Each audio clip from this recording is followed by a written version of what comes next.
Get ready for the action, because we are diving straight into the heat of the rivalry, as Khamzat Chimaev and Strickland prepare to clash at UFC 328. This feud has escalated beyond mere competition, with reports suggesting threats that have put the UFC and its security team on edge. We break down exactly how this explosive grudge match could spiral during fight week, and what the stakes truly are for these two heavyweight contenders. Never get caught with a dead phone again. This INIU portable charger is compact, travel-friendly, and gives you fast 45-watt charging with a built-in USB-C cable, so there's no need to carry extra cords. With 10,000 mAh power, it's perfect for busy days, trips, emergencies, or anytime your battery drops too low. Grab yours on Amazon through the link in the comments before your phone hits 1%. Next up, we look at the broader landscape of the UFC Flyweight division, as we analyze the contenders for the title. We examine the situation involving Joshua Van and Tatsuro Taira, debating who deserves the crown and what the rankings panel is considering right now. Find out if Alexandre Pantoja is ready to return and how this situation impacts the top spot for the fastest division in the sport. We shift gears to the welterweight division, where the pressure is mounting for Islam Makhachev. We focus on Yaroslav Amosov making his return against Joel Alvarez at UFC 328, exploring how Amosov's grappling could challenge Makhachev's dominance, and whether Alvarez can find a way to counter the threat. Plus, we spotlight the high-level fun coming from Grant Dawson and Mateusz Rebecki at 155 pounds. Finally, we look at the heavyweight scene as UFC champion Tom Aspinall gives an overwhelmingly optimistic update on his return. We discuss the interim fight between Alex Pereira and Gane at UFC Freedom 250 and what Aspinall himself is saying about his path back to full recovery and his excitement for the next challenge. Don't miss a second of this action. Stay locked in with us. The impending UFC 328 event is set to feature a highly anticipated main event between Khamzat Chimaev and Strickland, a rivalry that has escalated beyond typical competitive tension into deeply unsettling personal threats. The feud between the middleweight contenders has reportedly reached a level where participants are allegedly making threats of real-world violence, including statements suggesting one fighter will have to go if they meet outside the cage. This development has placed the promotion, including Dana White and security teams, under significant pressure. Analysts are weighing in on the severity of this beef. Alexander K. Lee suggests the situation is high, ranking it similarly to McGregor versus Aldo due to the direct, repeated conflict between two stars. However, he notes that the current evidence consists mostly of verbal sparring, contrasting with the over-the-top threats of gunplay being discussed. Damon Martin observes that the discourse has been somewhat tempered, as Strickland has focused more on Chimaev's heritage and ties to Ramzan Kadyrov, unlike previous high-profile feuds where personal insults led to physical altercations. Despite this, Strickland's recent declaration about bringing a gun to New Jersey has heightened tensions. Meshew contends that, while this rivalry is ugly, it does not reach the extreme levels of past incidents involving figures like Conor McGregor and Khabib Nurmagomedov. He cautions that Strickland's bravado may not align with his actions. Shifting focus to the flyweight division, discussions center on the status of Joshua Van and Tatsuro Taira. While Van secured the title through a victory, Martin suggests that in the court of public opinion, the winner may ultimately need to pass through Alexandre Pantoja to claim undisputed status, given Pantoja's expected return. The rankings panel maintains Pantoja's high standing due to his body of work. In the welterweight division, the card features Yaroslav Amosov facing Joel Alvarez. Amosov brings significant grappling and wrestling to counter Makhachev's ground game, while Alvarez offers an offensive challenge. Simultaneously, the 155-pound division is highlighted, with Grant Dawson versus Mateusz Rebecki pointed to as a high-level, engaging matchup outside the top tier.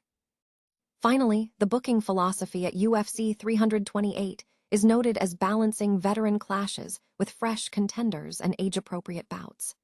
A notable matchup for hardcore fans is King Green versus Jeremy Stevens, two seasoned fighters in their 40s who are being positioned by the UFC as part of an unofficial senior circuit.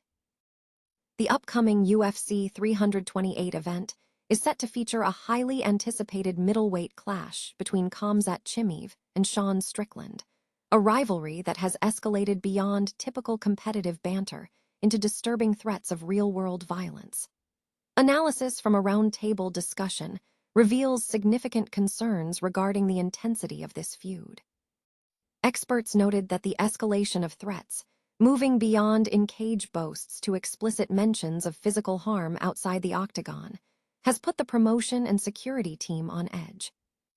MMA fighting analyst Alexandre Pantoja suggested that the feud's talk of murdering each other indicates a high level of tension, though he ranked the fight's fighting potential lower than past high-profile rivalries like McGregor versus Aldo, citing a lack of substantive evidence beyond verbal sparring.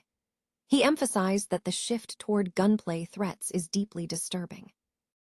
Damon Martin pointed out that the animosity hasn't reached the level of past incidents like the build-up to Khabib Nurmagomedov versus Conor McGregor, largely because Strickland's verbal attacks have focused on Chimaev's heritage and ties to Ramzan Kadyrov. However, Martin acknowledged Strickland's recent declaration of bringing a gun to New Jersey, which significantly raises the stakes.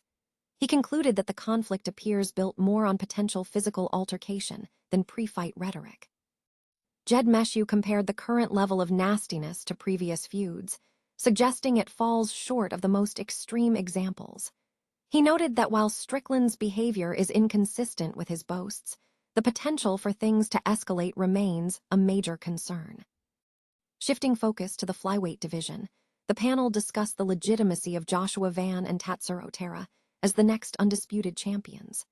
Martin argued that while the win would be celebrated, Alexandre Pantoja is still expected back sooner rather than later, positioning him as the likely figure to settle the debate.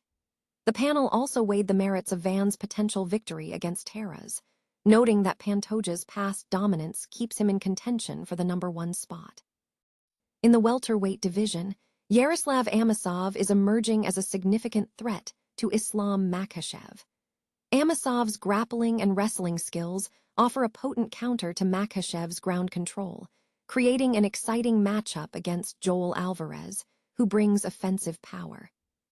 Finally, the discussion touched upon the lightweight division, highlighting Grant Dawson and Mateusz Rebecki as a high-level, entertaining pairing, with Rebecki showing consistent high-level performance.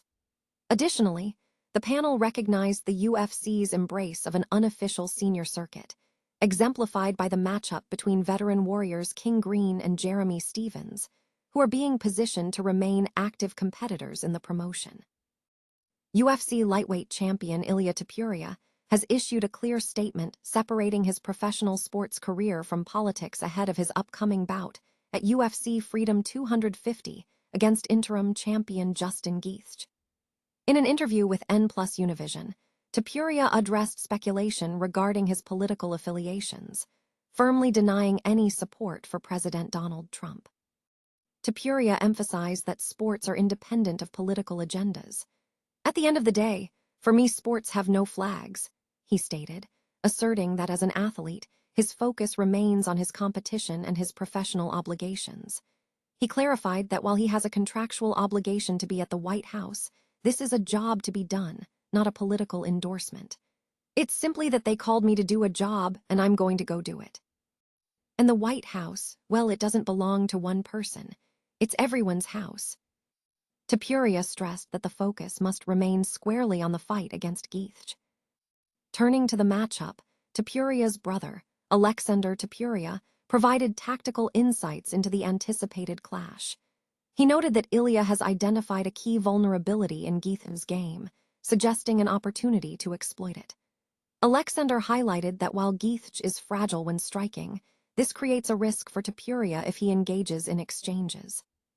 "When he hits, he's very vulnerable to shots because he doesn't know how to hit clean like you do," Alexandre explained, adding that Gaethje expends significant energy when striking, making him vulnerable. The agreed-upon game plan remains focused. Strike effectively with Gaethje while maintaining selectivity and avoiding complacency. Alexandre stressed the importance of tactical thinking during exchanges. "When he exchanges, he's a dog. That's why it's super important to be selective with your shots. When you hit, before hitting, think and stay protected. This bout marks Topuria's first fight in nearly a year, following his knockout victory over Charles Oliveira at UFC 317 to secure the vacant lightweight title. Geithch, meanwhile, has recently claimed interim champion status after defeating Paddy Pimblett at UFC 324, setting the stage for a potential unification fight in the near future.